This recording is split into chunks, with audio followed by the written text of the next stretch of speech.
What's up YouTube, Mellow Matt here. So we're back in the classroom again and it's time for another week of early lists. So carrying on with the set 7 stuff, and for you this time we have got Eugene, we've got Bruce, and we've got CEO Welstra. So we've got two of these in updates in the forms of Eugene and Bruce, whereas Welstra is a brand new line that's been introduced as of this set. So we're going to start off with Dragon Empire and cover up Eugene. So quick rundown of Eugene himself. He's been a boss since BT01 and he's got the skills of you can act rest 2 your rear guards to gain 10k and retire one of your opponent's units. Then his second skill is one of your units retired. You can Soul Blast 5. So the top number of cards of your deck equal to the number of open rear guards your opponent has. And then either call them to rear guard circle or put them into your soul. So Eugene's really nice for the fact obviously the rest 2, retire 1, give himself 10k. And then you can utilise those rested cards for other skills. Or restand themselves. Because there is the Brachio from set 2 that can actually stand himself. But then obviously the ability to go even further and you can straight up call on over the top of them with the second skill makes it really interesting.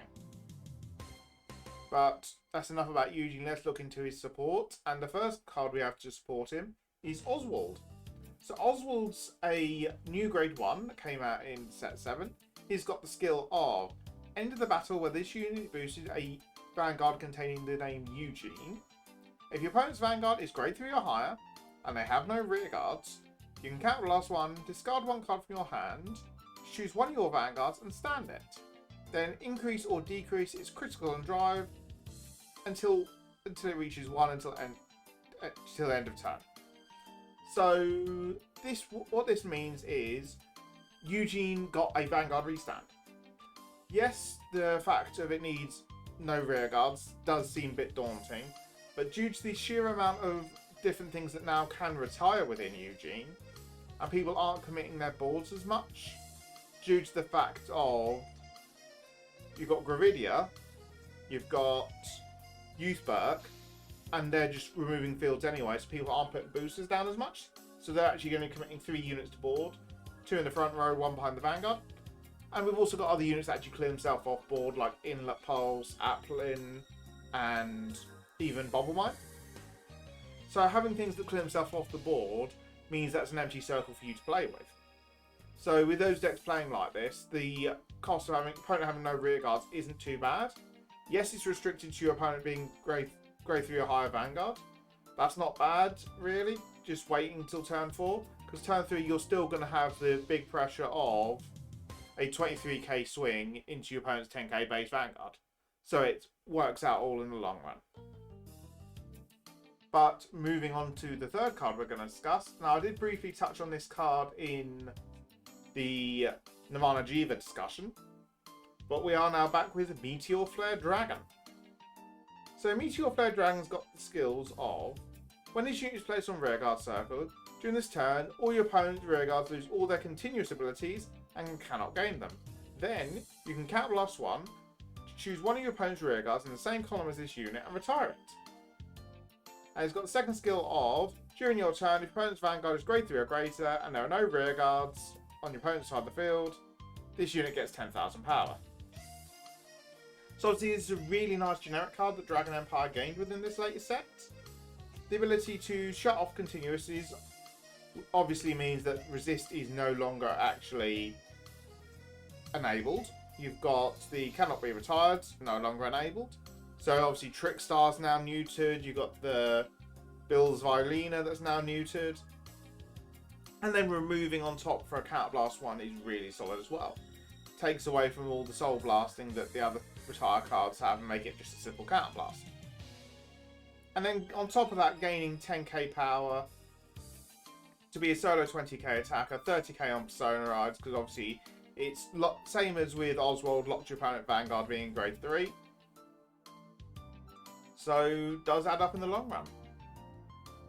So now we're going to move on to an example list. And I've got a bit of an interesting example list here for you today. So as you can see from the example on the screen, I've included Battle of Irina in the list. Now the reason I've done this is because I feel that Eugene Soul Blast 5 isn't amazing. So being able to utilise the Soul Blast instead for Battle of Irina to retire the opponent's board and then gain a drive check, honestly adds up really nicely. Plus you can use the Eugene Rest 2 skill to rest Trickstar and your Prayer Dragon, and then cross overdress so you're not actually losing out of it. I did misplay, obviously, in the video you'll have seen prior to this, when I used Eugene versus Thegria, because obviously at Battle of Arena is plus 2k for every open rear guard. I just did plus 2k, but that's what we get for testing new cards and not properly reading. But then also on top of that, we've still got Soul Charge generation in the fact of Dustin. We've got the crit triggers that go into Soul. There's the grade 2 that I can't remember from set 4. All of those help generate Soul to make Battle of Irina a very viable attacker in the deck. Plus, combining that with Oswald actually means you're getting a 4 drive check turn, which is really solid for the deck.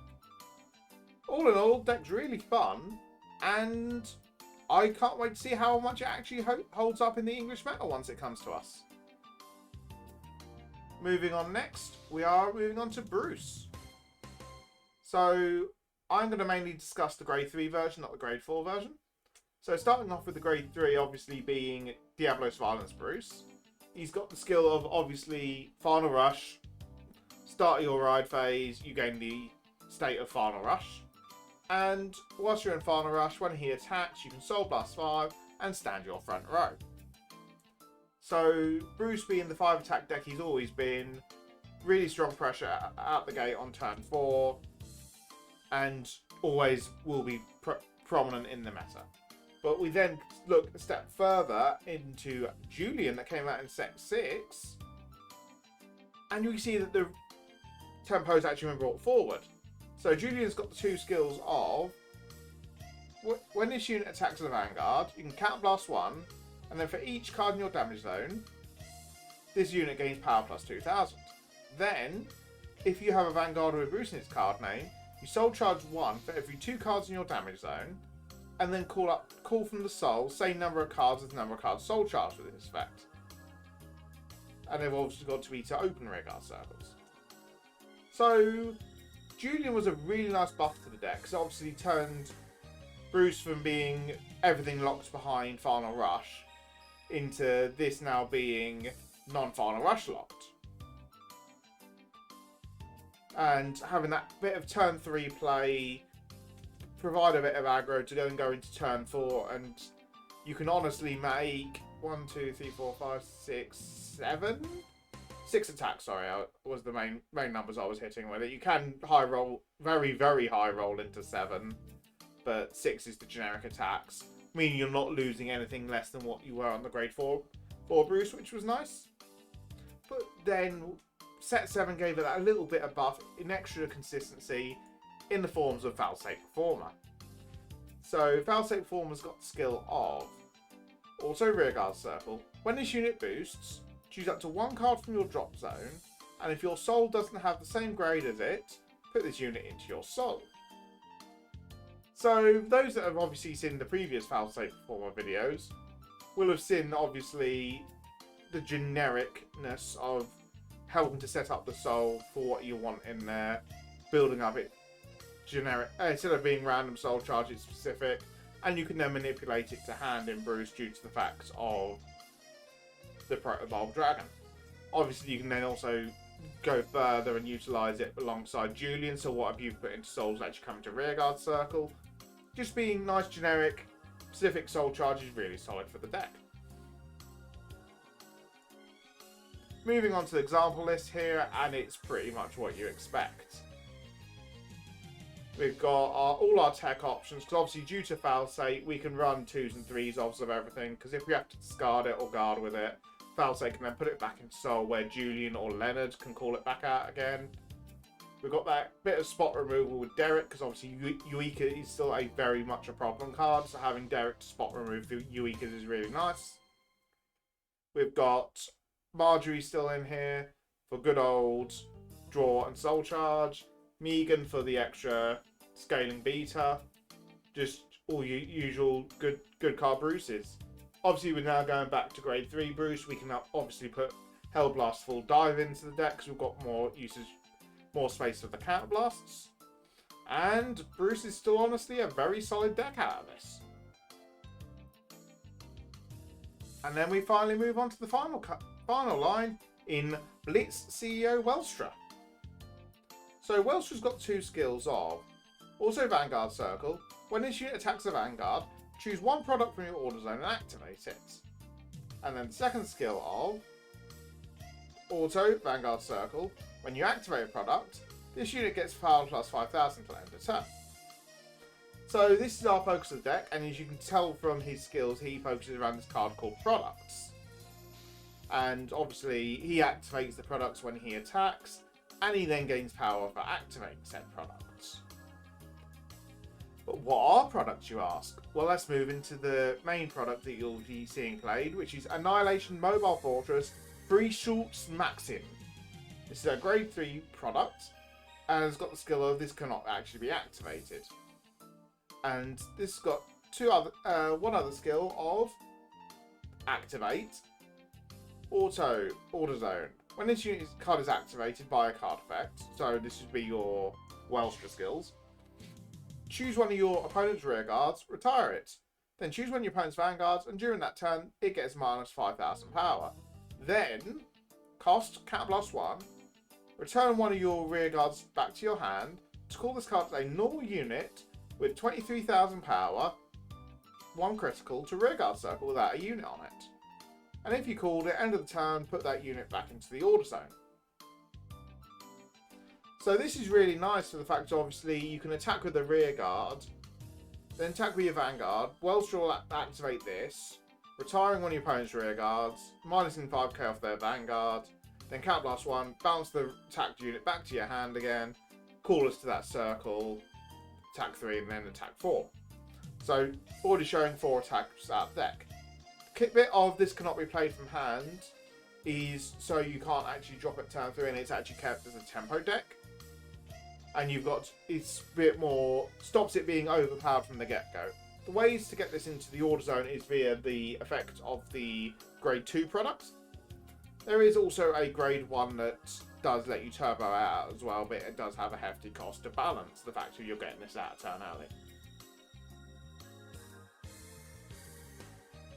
So, we're seeing all this, but then what other options have we got for the deck?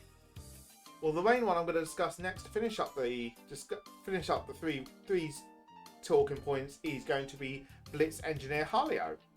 So Halio's got the skill of, when his unit is placed on rearguard circle, if you've not activated a product this turn, you can Counterblast 1, Soul Blast 1, choose one of your products in your order zone and activate it. Then it's got the second skill of, during your turn, if you've activated a product this turn, this unit gets 5,000 power. So this shows we've actually got extra little bits of the product activation with the deck outside of just behind Welstra. So being able to do this in your main phase, to Counterblast 1, Soul Blast 1, retire opponent, and activate the grade 3 product to retire and minus 5k to your opponent's vanguard. You can then also activate it again in the battle phase again with Welstra to then make the actually 3k base vanguard. Plus the fact that this is also gaining plus 5k if you use the first skill. So having a 13k attacker, 23 on Persona Ride versus your opponent's 8k is actually really solid, and within now hitting the magic numbers, it doesn't need the booster, so you can save the booster for big final push later with the actual product being boosted. But enough of the discussion points, let's have a look at this example list. So the example list I've got here is pretty generic. We've got a few extra CEO parts that we haven't discussed yet. The grade 1's a Counterblast 1 rest to activate a product on place. So more another option to the grade 2. Obviously, this one being a rest means if you're doing this in the front row to rest it and then bounce it back for the product, for the air gun and maxim, you're then well, whatever it is, the product, you're then only getting 3 attacks a turn. We have got counter charge in the deck in the forms of Bob Mine, and also what the CEO secretary actually has a nice bit of counter charge. He's got the skill of when you activate your Freegal Max, the grade 3 product, you can Soul Blast one. If you're not counter charge that turn, you can Soul Blast one to counter charge one. So you do have to be careful, because obviously you can't Bobble Mine then do this, but you can do the secretary then Bobble Mine. The other one we've got in is the other grade 2 in the deck, which you can counter blast one to put a product from your drop zone onto the bottom of your deck to then draw a card. So a nice little bit of draw power deck. Because if you've noticed from what you've seen here, everything's all a ±0, and you're not actually gaining card advantage out of it. This deck as a whole is more about making your opponent commit more without actually plussing too hard yourself. All in all, very interesting, and I honestly can't wait to actually test it out a bit. But that is going to be it for this video. If you haven't done so already, please do like and subscribe. It very much does help the channel. And I'll catch you guys in the next video. Bye bye.